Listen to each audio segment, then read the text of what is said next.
कांग्रेस ने जारी कर दी है उम्मीदवारों की 5 लिस्ट। कुल 61 उम्मीदवारों की घोषणा की गई है। 61 सीट पर चुनाव लड़ रही है कांग्रेस। बड़ी खबर आपको बता रहे हैं इस वक्त की। बिहार में आएगी किसकी, बाहर से जुड़ी ये बड़ी खबर आ रही है। कांग्रेस ने उम्मीदवारों की 5 लिस्ट जारी कर दी है। कुल मिलाकर 61 उम्मीदवारों की घोषणा की जा चुकी है। 61 सीट पर चुनाव लड़ रही है कांग्रेस। ये बड़ी खबर आ रही है। और देखिए इस पूरी खबर के अधिक जानकारी के साथ न्यूज़ 18 संवाददाता संजय हमारे साथ फोन लाइन पर है। संजय, क्या जानकारी है? 61 सीटें कांग्रेस के खाते में चली गई है क्या? ये क्योंकि 61 सीटों पर उम्मीदवारों की लिस्ट जारी कर दी गई है। जी बिल्कुल, देखिए जो आधिकारिक तौर पर जानकारी दी गई है कांग्रेस की तरफ से और जो लिस्ट जारी किया गया है उस हिसाब से कुल 61 उम्मीदवार कांग्रेस ने खड़े किए हैं।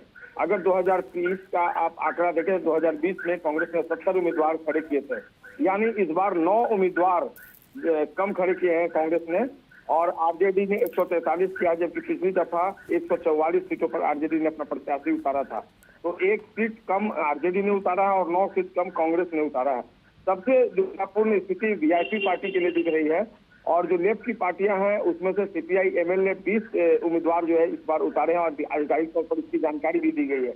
हालांकि सीपीएम और सीपीआई की लिस्ट अभी सामने नहीं आई है कि अंतिम तौर पर कितने कैंडिडेट उनके खड़े हो रहे हैं, क्योंकि आज नामांकन का आखिरी तारीख है और कई सीटें झंझारपुर सीट पर सीपीआई जो है वो अपना उम्मीदवार खड़ा कर रहा। तमाम नेता झंझारपुर में है।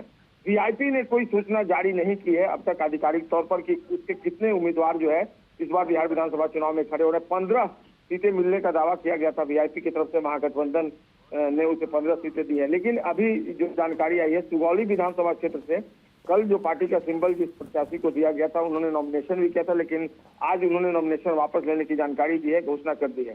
तो ऐसे में सारी निगाहें वीआईपी पर टिकी हुई है कि क्या 15 सीटें उन्हें मिली है या फिर कितने सीटों पर महागठबंधन या खासकर तेजस्वी यादव ने उनको समेट दिया है। ये अभी भी वीआईपी के लिए क्लियर नहीं हो पाया। देखना होगा वीआईपी कब तक आधिकारिक तौर पर जानकारी देती है, क्योंकि अब नामांकन में बहुत कम वक्त बचा है खत्म होने का समय। 3 बजे तक नामांकन वाकई संजय, देखने वाली बात होगी कि 143